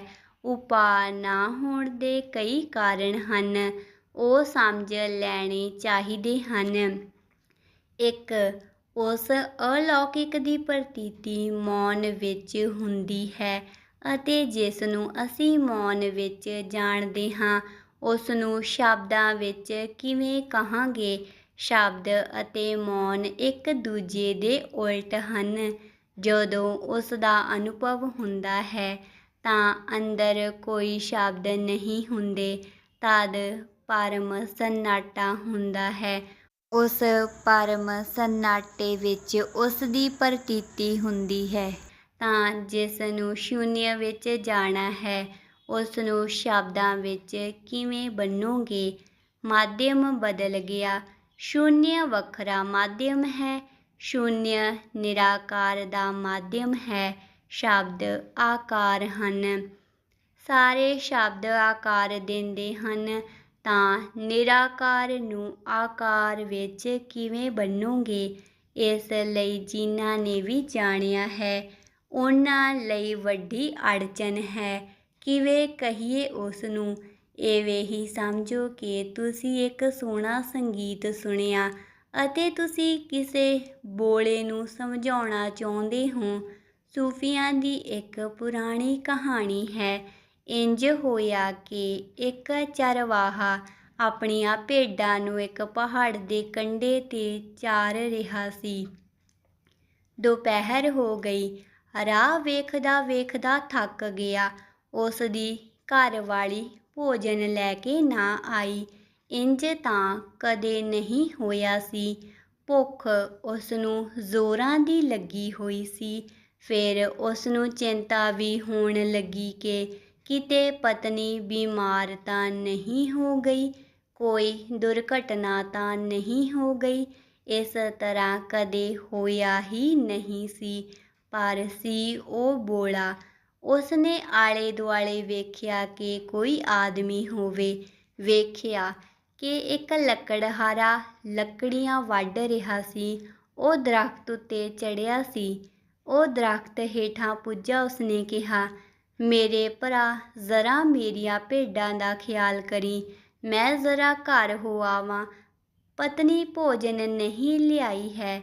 ਭੱਜ ਕੇ ਹੁਣੇ ਲੈ ਆਵਾਂਗਾ। ਉਹ ਆਦਮੀ ਵੀ ਬੋਲਾ ਸੀ ਜਿਹੜਾ ਲੱਕੜੀਆਂ ਵੱਢ ਰਿਹਾ ਸੀ। ਉਸਨੇ ਕਿਹਾ, ਜਾ ਜਾ, ਸਾਡੇ ਕੋਲ ਗੱਲਬਾਤ ਕਰਨ ਲਈ ਕੋਈ ਵਕਤ ਨਹੀਂ ਹੈ। ਮੈਂ ਆਪਣੇ ਕੰਮ ਵਿੱਚ ਲੱਗਿਆ ਹੋਇਆ ਹਾਂ। ਤੈਨੂੰ ਗੱਲਬਾਤ ਦੀ ਸੂਝੀ ਹੈ? ਜਦ ਉਸਨੇ ਕਿਹਾ ਜਾ ਜਾ, ਤਾਂ ਇਹ ਸਮਝਿਆ ਕਿ ਉਹ ਕਹਿ ਰਿਹਾ ਹੈ ਕਿ ਤੂੰ ਜਾ ਆਪਣੀ ਰੋਟੀ ਲੈ ਆ, ਮੈਂ ਤੇਰੀਆਂ ਭੇਡਾਂ ਬੱਕਰੀਆਂ ਦਾ ਧਿਆਨ ਕਰਾਂਗਾ। ਉਹ ਨੱਠਦਾ ਹੋਇਆ ਘਰ ਗਿਆ, ਰੋਟੀ ਲੈ ਕੇ ਆਇਆ। ਮੁੜ ਕੇ ਉਸਨੇ ਆਪਣੀਆਂ ਭੇਡਾਂ ਦੀ ਗਿਣਤੀ ਕੀਤੀ। ਲੱਗਿਆ ਕਿ ਠੀਕ ਹਨ। ਧੰਨਵਾਦ ਦੇਣ ਗਿਆ ਕਿ ਆਦਮੀ ਬੜਾ ਪਿਆਰਾ ਹੈ, ਚੰਗਾ ਹੈ, ਇਮਾਨਦਾਰ ਹੈ, ਫਿਕਰ ਰੱਖਿਆ, ਇੱਕ ਵੀ ਭੇਡ ਕਿਧਰੇ ਨਹੀਂ ਗਈ। ਫਿਰ ਉਸਨੂੰ ਖਿਆਲ ਆਇਆ, ਧੰਨਵਾਦ ਕੋਰਾ ਕੀ ਦੇਣਾ। ਇੱਕ ਲੰਗੜੀ ਭੇਡ ਸੀ ਉਸਦੇ ਕੋਲ। ਉਸਨੂੰ ਅੱਜ ਨਹੀਂ ਕੱਲ੍ਹ ਵੱਢਣਾ ਹੀ ਸੀ। ਇਸ ਨੂੰ ਭੇਟ ਕਰ ਦਿੰਦਾ ਹਾਂ। ਉਹ ਲੰਗੜੀ ਭੇਡ ਲੈ ਕੇ ਆਇਆ। ਉਸਨੇ ਕਿਹਾ, ਮੇਰੇ ਭਰਾ, ਬਹੁਤ ਬਹੁਤ ਧੰਨਵਾਦ, ਤੇਰੀ ਬੜੀ ਕਿਰਪਾ। ਇਹ ਭੇਡ ਤੁਸੀਂ ਸਵੀਕਾਰ ਕਰ ਲਵੋ। ਉੱਦਾਂ ਵੀ ਇਸ ਨੂੰ ਵੱਢਣਾ ਸੀ। ਦੂਜੇ ਬੋਲੇ ਨੇ ਕਿਹਾ, ਤੇਰਾ ਕੀ ਮਤਲਬ? ਮੈਂ ਤੇਰੀ ਭੇਡ ਲੰਗੜੀ ਕੀਤੀ ਹੈ। ਵਿਵਾਦ ਵੱਧ ਗਿਆ ਕਿਉਂਕਿ ਇੱਕ ਚੀਖ ਰਿਹਾ ਸੀ, ਮੈਂ ਤੇਰੀ ਭੇਡ ਵੇਖੀ ਨਹੀਂ, ਮੈਨੂੰ ਮਤਲਬ ਕੀ? ਅਤੇ ਦੂਜਾ ਕਹਿ ਰਿਹਾ ਸੀ, ਮੇਰੇ ਭਾਈ, ਇਸ ਨੂੰ ਸਵੀਕਾਰ ਕਰ ਲੈ। ਪਰ ਦੋਨੋਂ ਬੋਲੇ ਸਨ ਅਤੇ ਇਹੀ ਕਠਿਨਾਈ ਸੀ। ਇੱਕ ਰਾਹਗੀਰ ਇੱਕ ਘੋੜੇ ਉੱਤੇ। ਇੱਕ ਚੋਰ ਜਿਹੜਾ ਘੋੜਾ ਚੋਰੀ ਕਰਕੇ ਜਾ ਰਿਹਾ ਸੀ, ਉਹ ਰਾਹ ਭਟਕ ਗਿਆ ਸੀ। ਇਹਨਾਂ ਦੋ ਬੰਦਿਆਂ ਤੋਂ ਪੁੱਛਣ ਆਇਆ ਸੀ। ਇਹਨਾਂ ਦੋਹਾਂ ਨੇ ਉਸਨੂੰ ਫੜ ਲਿਆ। ਉਹ ਵੀ ਬੋਲਾ ਸੀ। ਉਹ ਸਮਝਿਆ ਕਿ ਫੜਿਆ ਗਿਆ। ਇਹੀ ਘੋੜੇ ਦੇ ਮਾਲਕ ਹਨ। ਇਹ ਦੋਵੇਂ ਉਸਨੂੰ ਕਹਿਣ ਲੱਗੇ ਕਿ ਭਰਾ, ਜ਼ਰਾ ਉਸਨੂੰ ਸਮਝਾ ਦੇ ਕਿ ਮੈਂ ਇਸ ਨੂੰ ਭੇਟ ਦੇ ਰਿਹਾ ਹਾਂ ਤੇ ਇਹ ਖਾਮਖਾ ਨਾਰਾਜ਼ ਹੋ ਰਿਹਾ ਹੈ, ਚੀਖ ਰਿਹਾ ਹੈ। ਅਤੇ ਉਹ ਦੂਜਾ ਬੋਲਿਆ ਕਿ ਮੈਂ ਇਸ ਦੀਆਂ ਭੇਡਾਂ ਨੂੰ ਹੱਥ ਵੀ ਨਹੀਂ ਲਾਇਆ, ਲੰਗੜੀ ਹੋਣ ਦਾ ਕੋਈ ਸਵਾਲ ਹੀ ਨਹੀਂ। ਤੀਜੇ ਨੇ ਕਿਹਾ, ਭਾਈ, ਘੋੜਾ ਜਿਸ ਦਾ ਵੀ ਹੈ ਲੈ ਲਵੋ। ਮੈਥੋਂ ਜਿਹੜੀ ਭੁੱਲ ਹੋ ਗਈ ਮੈਨੂੰ ਮਾਫ਼ ਕਰੋ। ਇਹ ਵਿਵਾਦ ਚੱਲ ਹੀ ਰਿਹਾ ਸੀ ਅਤੇ ਕੋਈ ਰਾਹ ਵਿਖਾਈ ਨਹੀਂ ਦਿੰਦਾ ਸੀ, ਕਿਉਂਕਿ ਕੋਈ ਕਿਸੇ ਦੀ ਸੁਣਦਾ ਹੀ ਨਹੀਂ ਸੀ। ਤਦ ਇੱਕ ਸੂਫੀ ਫਕੀਰ ਉੱਥੋਂ ਦੀ ਲੰਘ ਰਿਹਾ ਸੀ। ਉਹਨਾਂ ਤਿੰਨਾਂ ਨੇ ਉਸ ਨੂੰ ਫੜ ਲਿਆ ਅਤੇ ਕਿਹਾ ਕਿ ਸਾਡਾ ਮਾਮਲਾ ਸੁਲਝਾ ਦਿਓ। ਉਸ ਨੇ ਮੌਨ ਦੀ ਕਸਮ ਲੈ ਰੱਖੀ ਸੀ, ਜੀਵਨ ਭਰ ਦੇ ਲਈ ਚੁੱਪ ਹੋ ਗਿਆ ਸੀ। ਸਮਝ ਲਿਆ ਉਸ ਨੇ ਤਿੰਨਾਂ ਦਾ ਮਾਮਲਾ, ਪਰ ਹੁਣ ਕਰੇ ਕੀ? ਤਾਂ ਪਹਿਲਾਂ ਉਸਨੇ ਜਿਹੜਾ ਘੋੜੇ 'ਤੇ ਸਵਾਰ ਚੋਰ ਸੀ, ਉਸ ਦੀਆਂ ਅੱਖਾਂ ਵਿੱਚ ਗੌਰ ਨਾਲ ਵੇਖਿਆ। ਫਕੀਰ ਨੇ ਇੰਨੀ ਗਹਿਰੀ ਨਜ਼ਰ ਨਾਲ ਵੇਖਿਆ ਕਿ ਥੋੜ੍ਹੀ ਹੀ ਦੇਰ ਵਿੱਚ ਚੋਰ ਬੇਚੈਨ ਹੋਣ ਲੱਗਾ ਕਿ ਇਹ ਆਦਮੀ ਜਾਂ ਤਾਂ ਸਮੋਹਿਤ ਕਰ ਰਿਹਾ ਹੈ ਜਾਂ ਪਤਾ ਨਹੀਂ ਕੀ ਇਰਾਦੇ ਹਨ। ਉਹ ਇੰਨਾ ਘਬਰਾ ਗਿਆ ਕਿ ਛਾਲ ਮਾਰ ਕੇ ਆਪਣੇ ਘੋੜੇ 'ਤੇ ਚੜ੍ਹਿਆ ਅਤੇ ਭੱਜ ਗਿਆ। ਤਦ ਉਸ ਸੂਫੀ ਫਕੀਰ ਨੇ ਦੂਜੇ ਆਦਮੀ ਦੀਆਂ ਅੱਖਾਂ ਵਿੱਚ ਵੇਖਿਆ, ਜਿਹੜਾ ਭੇਡਾਂ ਦਾ ਮਾਲਿਕ ਸੀ। ਉਸ ਨੂੰ ਵੀ ਲੱਗਿਆ ਕਿ ਇਹ ਆਦਮੀ ਬੇਹੋਸ਼ ਕਰ ਦੇਵੇਗਾ। ਵੇਖੀ ਹੀ ਜਾਂਦਾ ਹੈ, ਬਿਨਾਂ ਅੱਖ ਝਪਕਿਆਂ ਉਹ ਛੇਤੀ ਨਾਲ ਸਿਰ ਨੀਵਾਂ ਕੇ ਆਪਣੀਆਂ ਭੇਡਾਂ ਨੂੰ ਖਦੇੜ ਕੇ ਆਪਣੇ ਘਰ ਵੱਲ ਚੱਲ ਪਿਆ। ਤਦ ਉਸਨੇ ਤੀਜੇ ਵੱਲ ਵੇਖਿਆ। ਉਹ ਤੀਜਾ ਵੀ ਡਰਿਆ। ਉਸ ਦੀ ਅੱਖ ਬਹੁਤ ਤੇਜਸਵੀ ਨੂਰ ਭਰੀ ਸੀ। ਜਿਹੜੇ ਲੋਕੀ ਚੁੱਪ ਰਹਿੰਦੇ ਨੇ ਬਹੁਤ ਦੇਰ ਤੱਕ, ਉਹਨਾਂ ਦੀਆਂ ਅੱਖਾਂ ਵਿੱਚ ਇੱਕ ਵੱਖਰਾ ਹੀ ਨੂਰ ਆ ਜਾਂਦਾ ਹੈ, ਕਿਉਂਕਿ ਸਾਰੀ ਊਰਜਾ ਇਕੱਠੀ ਹੁੰਦੀ ਹੈ ਅਤੇ ਅੱਖਾਂ ਹੀ ਪ੍ਰਗਟ ਕਰਨ ਦਾ ਵਸੀਲਾ ਹੁੰਦੀਆਂ ਹਨ। ਜਦ ਉਸ ਨੇ ਗੌਰ ਨਾਲ ਉਸ ਤੀਜੇ ਵੱਲ ਵੇਖਿਆ, ਉਹ ਵੀ ਡਰਿਆ। ਉਸ ਨੇ ਆਪਣੀਆਂ ਲੱਕੜੀਆਂ ਬੰਨ੍ਹੀਆਂ ਅਤੇ ਨੱਠਾ। ਸੂਫੀ ਹੱਸਦਾ ਹੋਇਆ ਆਪਣੇ ਰਾਹ ਚਲਾ ਗਿਆ। ਸੂਫੀ ਨੇ ਮਾਮਲਾ ਹੱਲ ਕਰ ਲਿਆ ਤਿੰਨਾਂ ਬੋਲਿਆਂ ਦਾ, ਬਿਨਾਂ ਬੋਲੇ। ਇਹੀ ਸੰਤਾਂ ਦੀ ਤਕਲੀਫ਼ ਹੈ ਸਾਡੇ ਨਾਲ।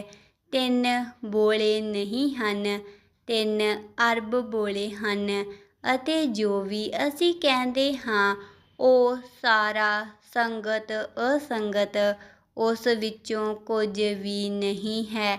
ਕੋਈ ਕਿਸੇ ਦੀ ਨਹੀਂ ਸਮਝ ਰਿਹਾ ਹੈ। ਜ਼ਿੰਦਗੀ ਵਿੱਚ ਸੰਵਾਦ ਤਾਂ ਹੋ ਹੀ ਨਹੀਂ ਰਿਹਾ ਹੈ, ਵਿਵਾਦ ਚੱਲ ਰਿਹਾ ਹੈ। ਸੰਤ ਕੀ ਕਰਨ? ਜਿਨ੍ਹਾਂ ਨੇ ਮੌਨ ਰਹਿਣਾ ਸਿੱਖ ਲਿਆ ਹੈ, ਉਹ ਕੀ ਕਰਨ? ਬੋਲਣ ਦਾ ਕੋਈ ਉਪਾਅ ਨਹੀਂ ਹੈ। ਉਹ ਕਿੰਨਾ ਹੀ ਬੋਲਣ। ਉਹ ਸੂਫੀ ਫਕੀਰ ਕਿੰਨਾ ਹੀ ਬੋਲਦਾ, ਤਾਂ ਵੀ ਉਹ 3 ਬੋਲੇ ਸਮਝ ਨਾ ਸਕਦੇ। 3 ਦੀ ਥਾਂ 4 ਉਪੱਦਰ ਹੋ ਜਾਂਦੇ। ਉਸ ਨੇ ਕੇਵਲ ਅੱਖ ਨਾਲ ਗੌਰ ਨਾਲ ਉਹਨਾਂ ਨੂੰ ਵੇਖਿਆ।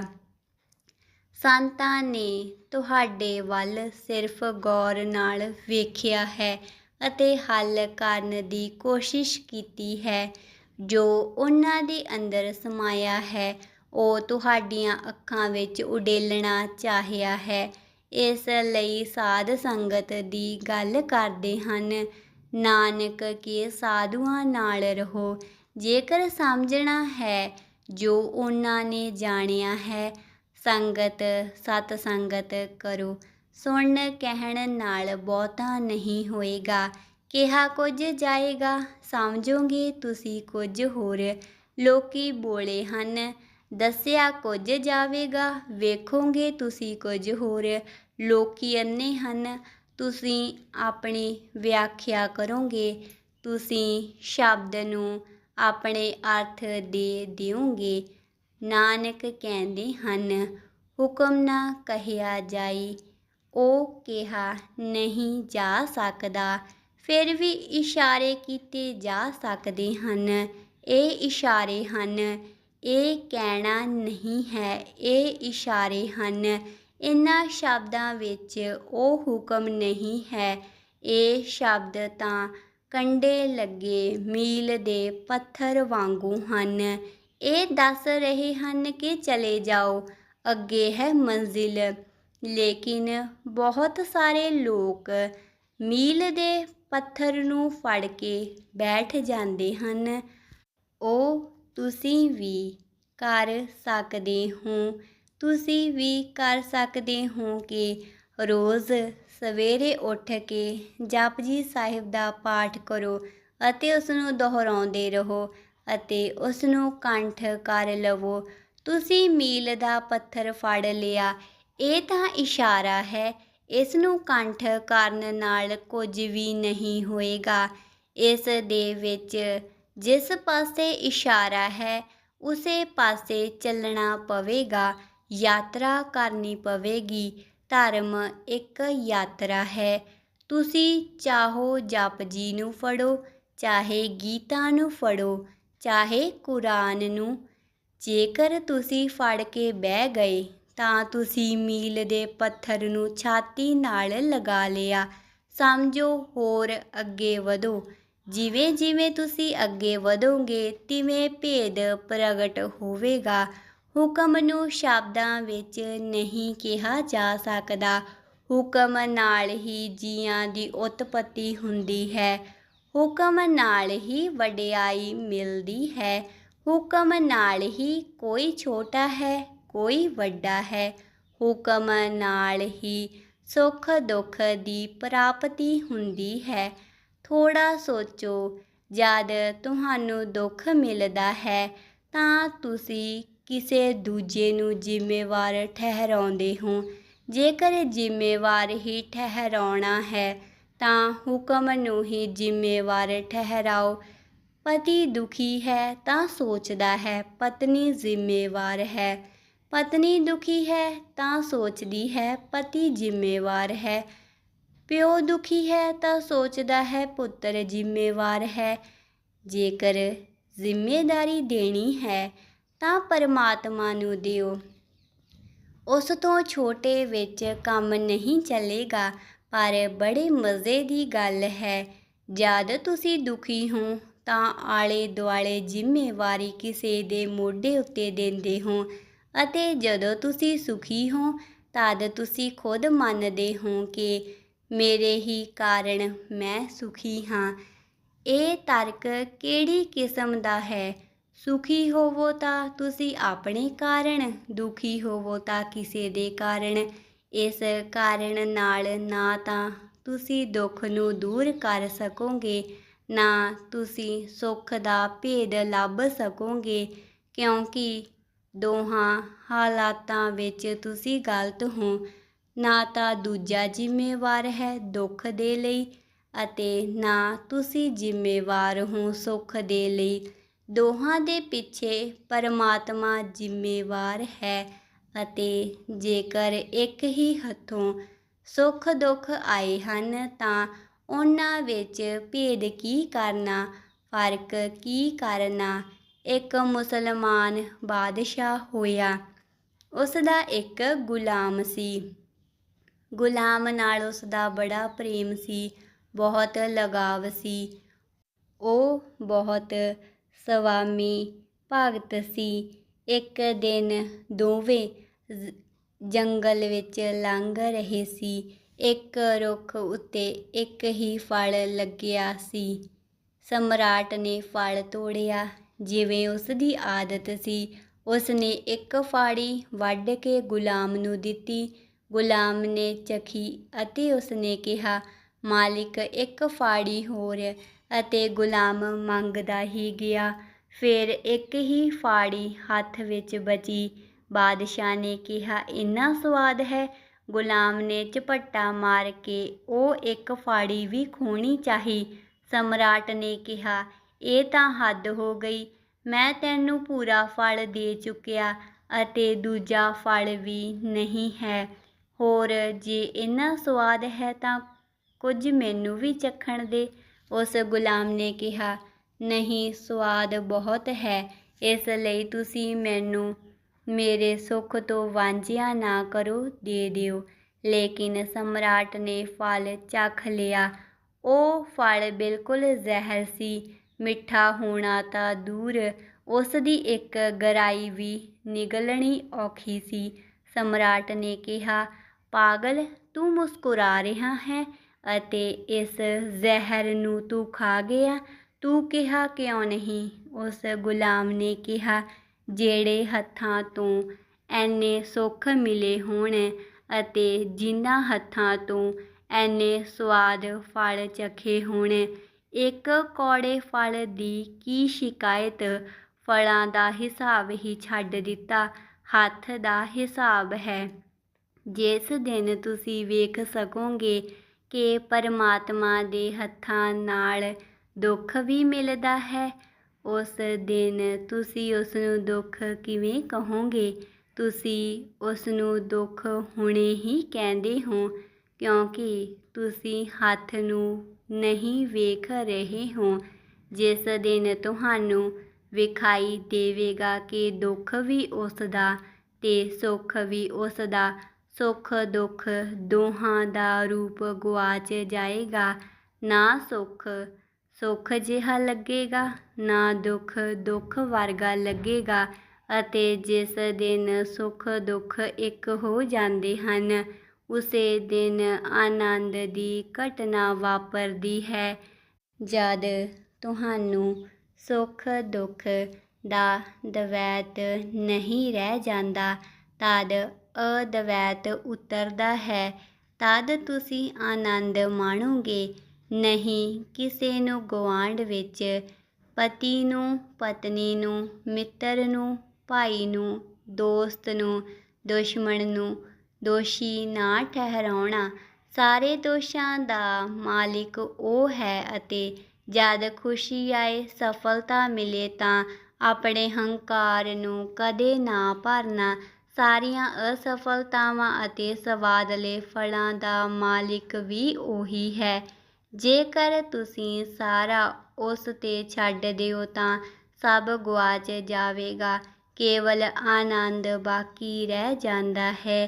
ਹੁਕਮ ਨਾਲ ਕੋਈ ਉੱਚਾ ਕੋਈ ਨੀਵਾਂ, ਹੁਕਮ ਨਾਲ ਸੁੱਖ ਦੁੱਖ ਦੀ ਪ੍ਰਾਪਤੀ, ਹੁਕਮ ਨਾਲ ਹੀ ਕੋਈ ਪ੍ਰਸਾਦ ਨੂੰ ਉਪਲਬਧ ਹੁੰਦਾ ਹੈ, ਹੁਕਮ ਨਾਲ ਹੀ ਕੋਈ ਆਵਾਗਮਨ ਵਿੱਚ ਭਟਕਦਾ ਹੈ। ਸਭ ਕੁਝ ਹੁਕਮ ਦੇ ਅੰਦਰ ਹੈ, ਹੁਕਮ ਤੋਂ ਬਾਹਰ ਕਦੇ ਕੋਈ ਨਹੀਂ। ਨਾਨਕ ਕਹਿੰਦੇ ਹਨ, ਜਿਹੜਾ ਉਸ ਹੁਕਮ ਨੂੰ ਸਮਝ ਲੈਂਦਾ ਹੈ, ਉਹ ਹੰਕਾਰ ਤੋਂ ਮੁਕਤੀ ਪਾ ਲੈਂਦਾ ਹੈ। ਨਾਨਕ ਹੁਕਮੇ ਜੇ ਬੂਝੈ, ਤਾਂ ਹਉਮੈ ਕਹੀ ਨ ਕੋਇ।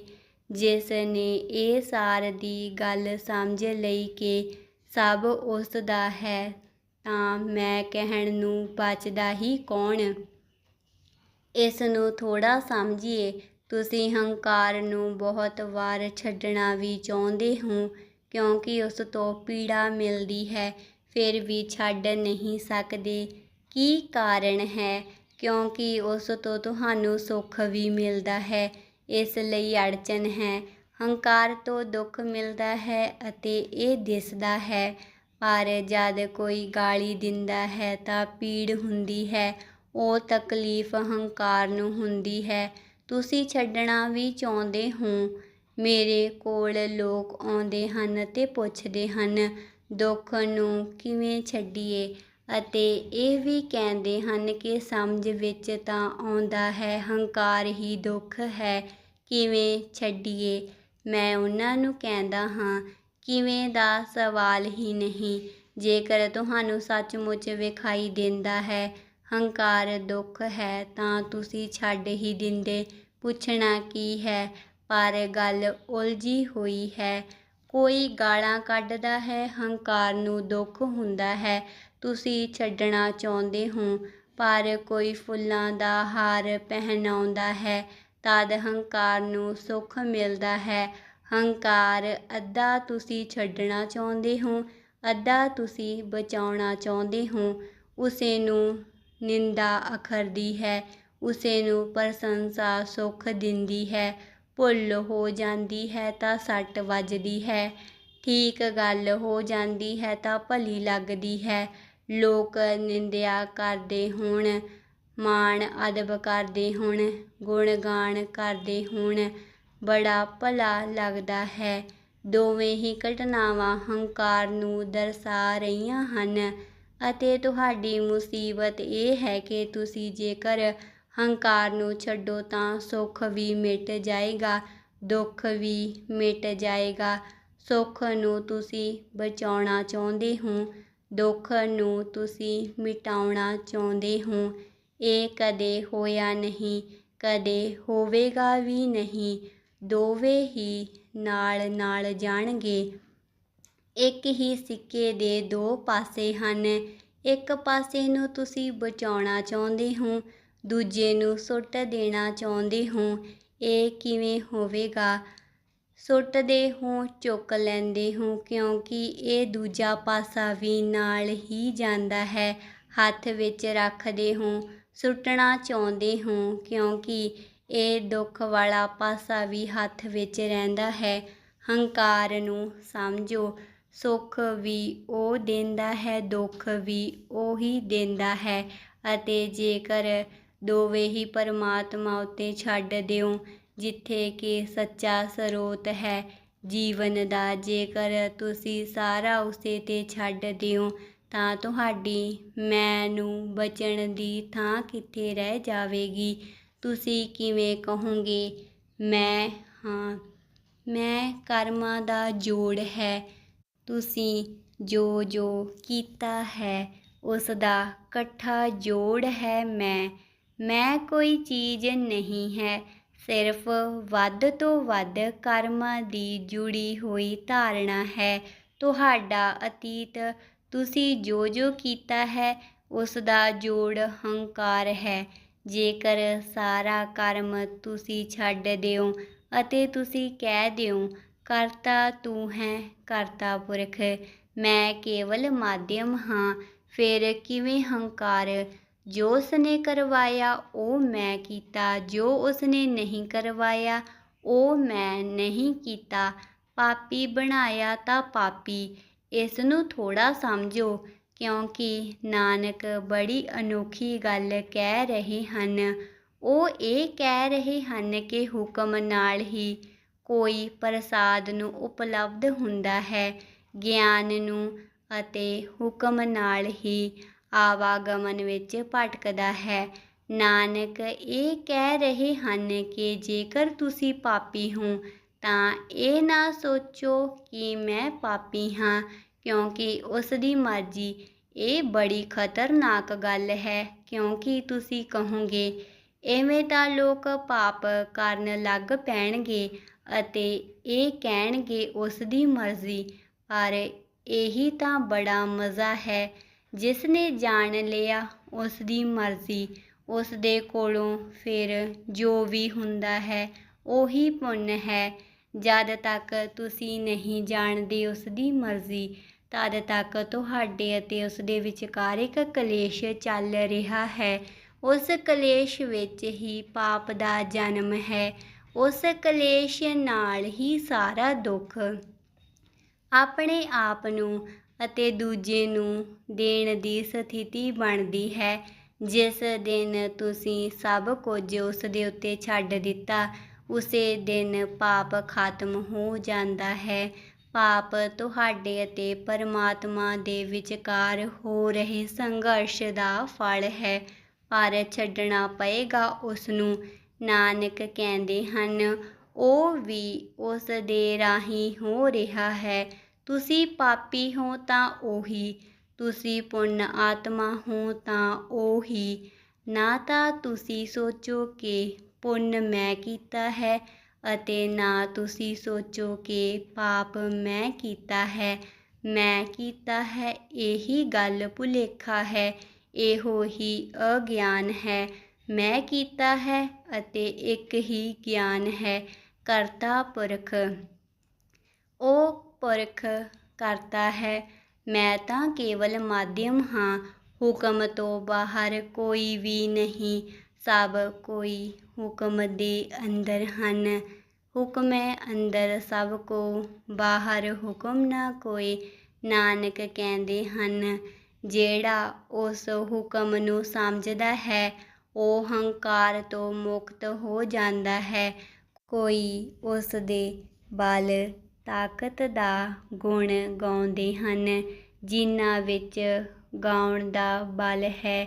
ਕੋਈ ਉਸ ਦੇ ਦਾਨ ਦਾ ਗੀਤ ਗਾਉਂਦੇ ਹਨ ਅਤੇ ਦਾਨ ਨੂੰ ਉਸ ਦਾ ਪ੍ਰਤੀਕ ਮੰਨਦੇ ਹਨ। ਕੋਈ ਉਸ ਦੇ ਗੁਣ ਅਤੇ ਸੋਹਣੀਆਂ ਵਡਿਆਈਆਂ ਨੂੰ ਗਾਉਂਦੇ ਹਨ। ਕੋਈ ਉਸ ਵਿੱਦਿਆ ਨੂੰ ਗਾਉਂਦੇ ਹਨ ਜਿਸ ਦਾ ਵਿਚਾਰ ਔਖਾ ਹੈ। ਕੋਈ ਇਹ ਗਾਉਂਦੇ ਹਨ ਕਿ ਉਹ ਦੇਹ ਦਾ ਰਚਨਹਾਰ ਹੈ ਅਤੇ ਫਿਰ ਉਸ ਨੂੰ ਸੁਆਹ ਕਰ ਦਿੰਦਾ ਹੈ। ਕੋਈ ਗਾਉਂਦੇ ਹਨ ਕਿ ਜੀਵ ਫਿਰ ਉਸ ਦੇ ਕੋਲੋਂ ਹੀ ਦੇਹ ਗ੍ਰਹਿਣ ਕਰਦਾ ਹੈ। ਕੋਈ ਗਾਉਂਦੇ ਹਨ ਕਿ ਉਹ ਬੜੀ ਦੂਰ ਵਿਖਾਈ ਦਿੰਦਾ ਹੈ। ਕੋਈ ਗਾਉਂਦੇ ਹਨ ਕਿ ਉਹ ਸਾਨੂੰ ਵੇਖਦਾ ਹੈ ਅਤੇ ਸਰਵ ਵਿਆਪੀ ਹੈ। ਉਸ ਦੇ ਗੁਣ ਦਾ ਅੰਤ ਨਹੀਂ ਆਉਂਦਾ, ਜਦ ਕਿ ਕਰੋੜਾਂ ਲੋਕ ਕਰੋੜਾਂ ਢੰਗਾਂ ਨਾਲ ਕਥਨ ਕਰਦੇ ਹਨ, ਦਾਤਾ ਦਿੰਦਾ ਹੀ ਰਹਿੰਦਾ ਹੈ। ਲੈਣ ਵਾਲੇ ਲੈਂਦੇ ਲੈਂਦੇ ਥੱਕ ਜਾਂਦੇ ਹਨ। ਯੁਗਾਂ ਯੁਗਾਂਤਰਾਂ ਤੋਂ ਜੀਵ ਉਸ ਨੂੰ ਭੋਗ ਰਹੇ ਹਨ ਅਤੇ ਉਸ ਦਾ ਅੰਤ ਨਹੀਂ। ਉਹ ਹੁਕਮੀ ਹੁਕਮ ਨਾਲ ਪਥ ਨਿਰਦੇਸ਼ ਕਰਦਾ ਹੈ। ਨਾਨਕ ਕਹਿੰਦੇ ਹਨ, ਉਹ ਬੇਪਰਵਾਹ ਹੈ ਅਤੇ ਆਨੰਦਿਤ ਹੈ। ਉਸ ਦੇ ਹਜ਼ਾਰਾਂ ਵਰਣਨ ਹਨ ਅਤੇ ਸਭ ਅਧੂਰੇ ਹਨ। ਅਧੂਰਾ ਮਨੁੱਖ ਪੂਰੇ ਦਾ ਵਰਣਨ ਕਿਵੇਂ ਕਰ ਸਕੇਗਾ? ਅਧੂਰਾ ਮਨੁੱਖ ਜੋ ਵੀ ਕਹੇਗਾ ਉਹ ਅਧੂਰਾ ਹੋਵੇਗਾ। ਅੰਸ਼ੀ ਦੀ ਪਵਰ ਅੰਸ਼ ਤੋਂ ਕਿਵੇਂ ਮਿਲੇਗੀ? ਅੰਸ਼ ਜੋ ਵੀ ਕਹੇਗਾ ਉਹ ਅੰਸ਼ ਦੀ ਹੀ ਸਮਝ ਹੋਏਗੀ। ਪਰਮਾਣੂ ਪਰਮਾਤਮਾ ਨੂੰ ਕਿਵੇਂ ਜਾਣੇਗਾ?